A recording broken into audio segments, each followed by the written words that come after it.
Philadelphia, Pennsylvania has a population of around 1.5 million people. It's the sixth most populated city in the country and one of the oldest and historically important locations in the United States. This historical prominence translates to Philly's sports teams and culture as well.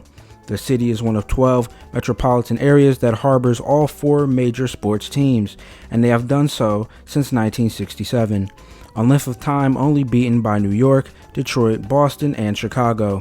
The Phillies of the MLB have been rooted in the city as far back as 1883, with the fans filling out 5 stadiums across the generations throughout the city to their current home as we know today at Citizens Bank Park, which has been the home of the Phillies for 2 decades now.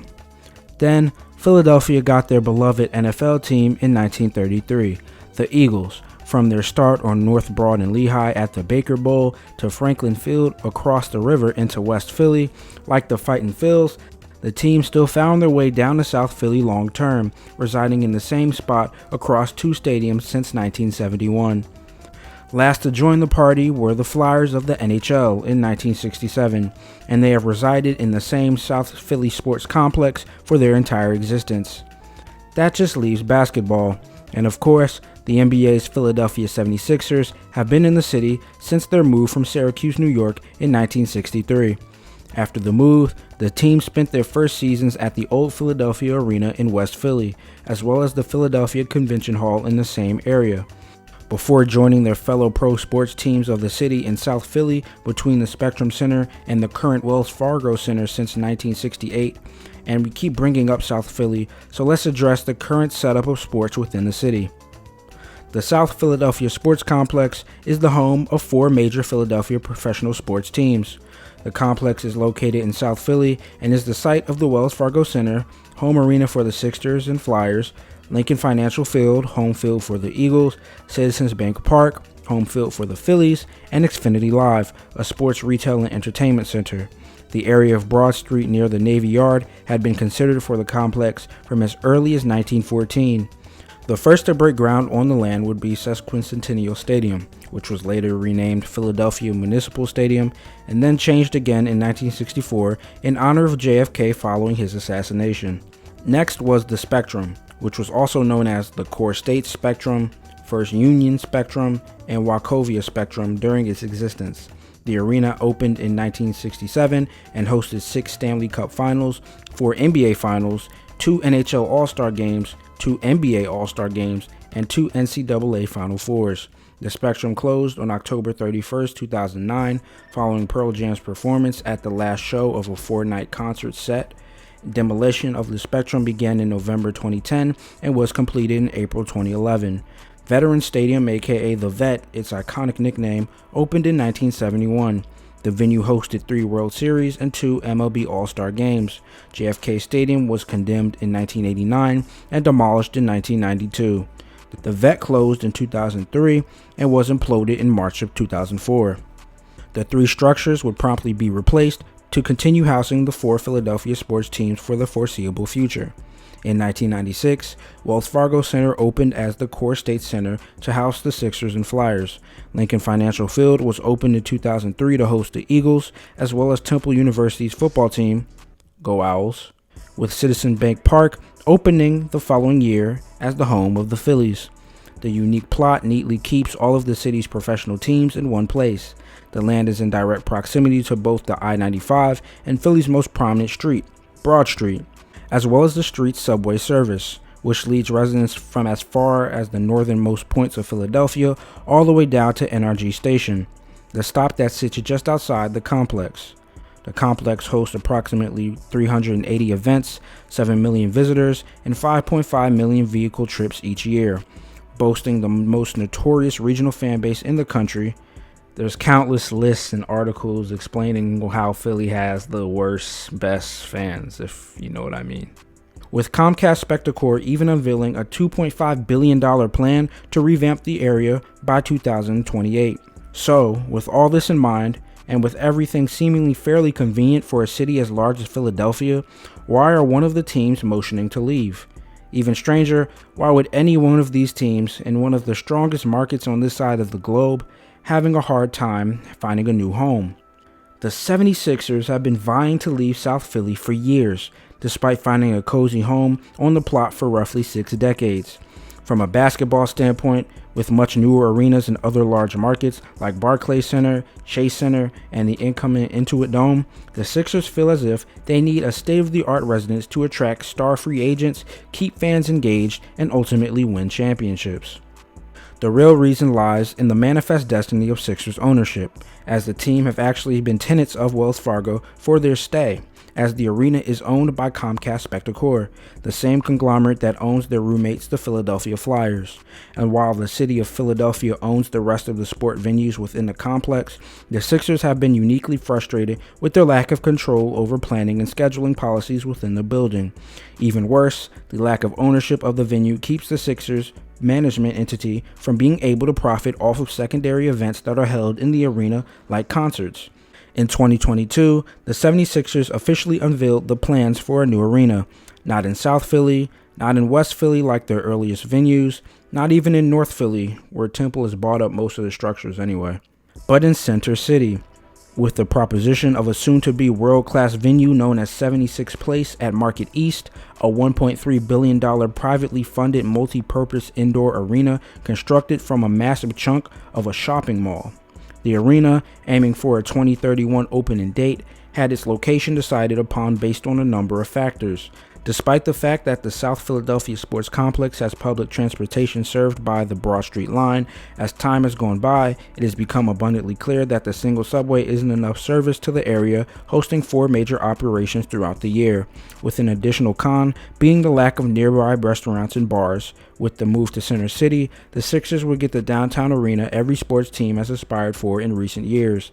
The location is a public transit hub, receiving service from not only both of the city's subway lines, but also the region's rail routes, 12 city bus routes, and services to across the bridge into Camden, New Jersey, and its many other suburban towns that orbit the draw of Philadelphia. However, as the arena's website proudly boasts, they are striving to make 76 Place so much more than a basketball arena. Even further, the development group has even planned to add an additional private investment of $250 million in order to build a mixed-income residential building that sits atop the arena in an effort to resolve residential affordability concerns and create increased foot traffic in the area. Yet, with all these benefits being proposed, so much so that the team behind the plan boasts that it seems too good to be true, there has been heavy pushback against the construction of 76 Place. It's not by the Sixers, of course. They are eager to take control of their own facilities and compete with new structures like the Intuit Dome. Fashion District, the mall they're conjoining with, isn't opposed to the idea either, with the co-owner of the operation endorsing the plan as a natural evolution of the property. The problem actually comes from something that the Sixers group have been gushing the most about throughout their lengthy pitch to the city for this arena: the location. While it's true that the arena would sit on part of the underwhelming Fashion District Mall on one of the most public transit accessible and busy sections of Philadelphia, the specific area of Market Street lies just 1 block from the southern border of the historic Philadelphia Chinatown. Philly's Chinatown is one of the oldest in the country, dating back to 1871, and unlike many other Chinatowns in North America, Philly's has found a way to continue its growth in population into the current day, despite so many challenges over the years. The neighborhood and its governance firmly opposes the construction of 76 Place, and the motivated effort by the arena's team has become the latest obstacle of Chinatown. The people of the community believe that the long construction process and the operations thereafter would not benefit but harm the neighborhood's infrastructure and businesses, with many pointing to the impact that Capital One Arena has had on Washington, D.C.'s Chinatown in the decades since the arena was built. Whilst DC's Chinatown is undoubtedly busier than the days prior to 1997, it would be revisionist to say that the people in the area familiar haven't reported an immense loss of culture. With the displacement of Chinese businesses, gentrification of the surrounding area, and skyrocketing real estate costs that were ultimately put into motion by the decision to build a new venue in the area, the people of Philly's Chinatown fear this is what will happen to their community if the Sixers are allowed to see this ambitious plan through. It wouldn't be the first time that a team would try to move into the area either. In 2000, the community protested the Phillies' plan to build a $685 million baseball stadium near 12th and Vine Streets on the north border of the neighborhood. The pitch was massively opposed, and the team eventually settled on simply building a new park on the South Philly complex like the previous one, in an ending that I'm sure the people of Chinatown are looking to see once again. In January 2023, more than 40 Chinatown community groups, nonprofits, and business organizations announced the Chinatown Coalition to oppose the arena. Despite the development team's commitment to meeting with the community leaders and listening to the people of the area, attempting to reassure that this will not be another DC and that the arena won't even be built within the neighborhood's borders, which is technically true, but context matters. There has been little to no progress or synergy to improve the relations between the two groups. Anti-arena signs still are posted all throughout the neighborhood, a stark contrast to the bright ads for the arena that are plastered on the sides of newsstands and convenience stores on Market Street and stretching out across the greater reach of the city. Along the southern border of Chinatown, the threat of the arena hangs over the community. Although construction is slated to be years away, pieces have already been put into place for the building to develop. The first domino that I noticed had fallen was the city's bus station, the Greyhound station that was located on Filbert Street, which is the street between Market and Arch, the southernmost street of Chinatown. I actually took a bus from the station 2 weeks before it was shuttered, and I remember being surprised when I saw it was basically gone not even a month later, having no idea why. Until learning that the Sixers bought the building and plot for use in the arena. And things like that are just the start of what we'll see over the course of the next 7 years, with the major demolitions slated to start around 2026. And all of this has become a headache for the region's residents, officials, and spectators alike, drawing a lot of media attention in the sports and development worlds within the Delaware Valley metropolitan area. The tension between the Sixers and Chinatown have intrigued the third party in this drama, who would be more than willing to give the Sixers a new home. Camden, New Jersey. Camden has always had a close relationship to the 76ers and to Philly itself. Like many other of the largest cities surrounding Philadelphia and Delaware Valley, like Wilmington, Trenton, and Chester, Camden's identity has been tied to the cultural and financial influence of Philly. However, unlike most other southern Jersey cities in Philadelphia's orbit, like Atlantic City, Vinland, and aforementioned Trenton, Camden benefits from being the city that lies directly across Philadelphia via the Benjamin Franklin Bridge. And the city has taken advantage of the positioning by becoming a major transportation hub for Philly with the Patco line and the Riverlink ferry, with the Patco directly bringing passengers from Camden's own suburbs into Center City, Philadelphia. It has also become the identifiable outskirts city for attractions and facilities for Philly's population. The best example of this is Camden's waterfront. It's one of the most popular attractions in Camden along the Delaware River. The waterfront is highlighted by its three main attractions: the USS New Jersey, the Freedom Mortgage Pavilion, and the Adventure Aquarium. The pavilion has served for touring artists to make their Philadelphia stops for when they can't secure venues in the city itself, and the aquarium has been Philly's local aquarium since its opening in 1992, following the 30-year vacancy of the attraction in the city since the closure of the historic Philadelphia Aquarium in Fairmount Park in 1962. Applying this to sports and the subject of focus with the 76ers, the team's offices and fairly new practice facilities are based in Camden, a decision that was made in 2014 by the team because they had no dedicated practice facility in the years prior, with their facilities being based at the Philadelphia College of Osteopathic Medicine and their offices at the Navy Yard in South Philly. A professional major league team in a city as big as it is, practicing out of a skeletal muscular college is just, that was wild. And while the facility has originally planned to be put in South Philly's Navy Yard, Camden and New Jersey's newly enacted Grow NJ tax credit program lured the project across straight borders, something that the city is now looking to achieve yet again. Leaders in the city of Camden and the state of New Jersey are in talks with the Sixers, hoping to convince them to move across the Delaware River. The state is confident in their relationship with Sixers owners HBSE, who already own the state's lone Major Four team, the New Jersey Devils. They've seen the lack of agreement and development that the team has been having with their Market East plan and believe that Camden simply has the space in their city to bring in a great new home for the team. And while a move towards this plan wouldn't make the team the New Jersey 76ers, it would function much like New York's NFL teams based in the state. The Sixers ownership are hyper-focused on achieving their dream for 76th place, not truly taking any serious considerations to move across the bridge at the moment.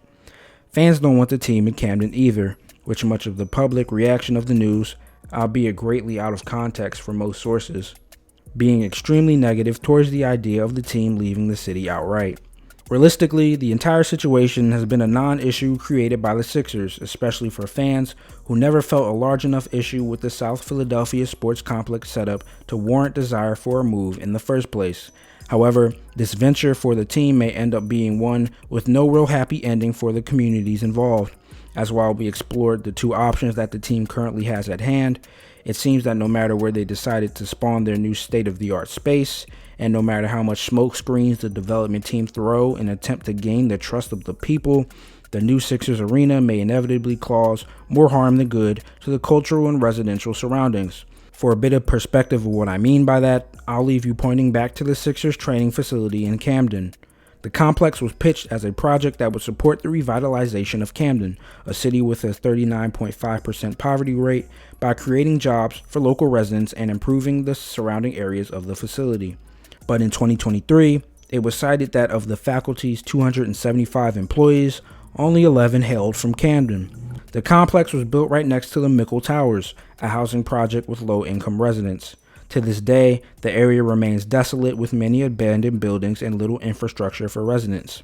Despite the Sixers' promise to revitalize the immediate area of the complex, a sentiment that we are seeing paralleled in pitches for 76th Place, a resident of Mickle Towers told Metro Philadelphia this: "We don't get nothing from them being here.